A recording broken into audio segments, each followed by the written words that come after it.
दुःख त गर्नै पर्छ यार, पसिना त बगाउनै पर्छ। हातमा ठेला र पैतलाको छाला नउकिन्जेलसम्म मेहनत त गर्नै पर्छ।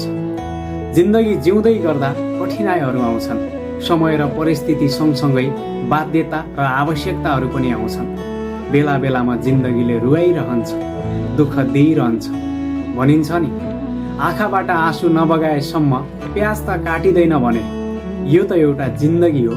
बेला बेलामा दुःख नपाएसम्म, कठिनाइ नझेलेसम्म, बाध्यता र आवश्यकताको सामना नगरेसम्म यति सजिलै जिन्दगी कसरी कट्न सक्छ? भोलि सफलता पाउनु छ भने त्यो सफलताका लागि आज परित्याग त गर्नै पर्छ। सफलता त्यति सजिलै र कठिनाइ नभोगेसम्म कसैलाई पनि मिलेको छैन। आज पनि इतिहास पल्टाएर हेर्ने हो भने सफल भएका मान्छे अर्थात् सफलता हासिल गरेका मान्छेले कुनै न कुनै बेला खाना नखाएर भोको पेट पनि मेहनत गरेका थिए। घाम असिना पसिना केही पनि नभनेर दुःख गरेका थिए अनि मात्र सफलता हातमा आएको थियो।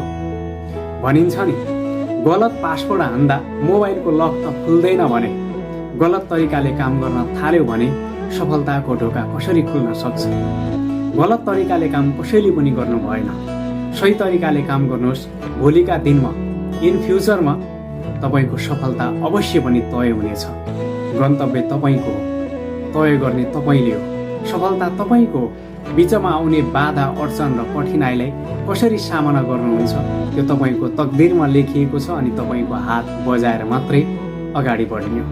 यस्तै मोटिभेसन भिडियोको लागि मलाई फलो गर्न नबिर्सिनु होला र डिमोटिभेट भएका साथीहरूलाई मोटिभेट गर्नका लागि मैले युट्युब च्यानल पनि खोलेको छु। बेला बेलामा भन्दै आएको छु, जे स्क्वायर इन्स्पायर प्रोफाइलको पनि भिडियो लिङ्क पनि राखिदिएको छु।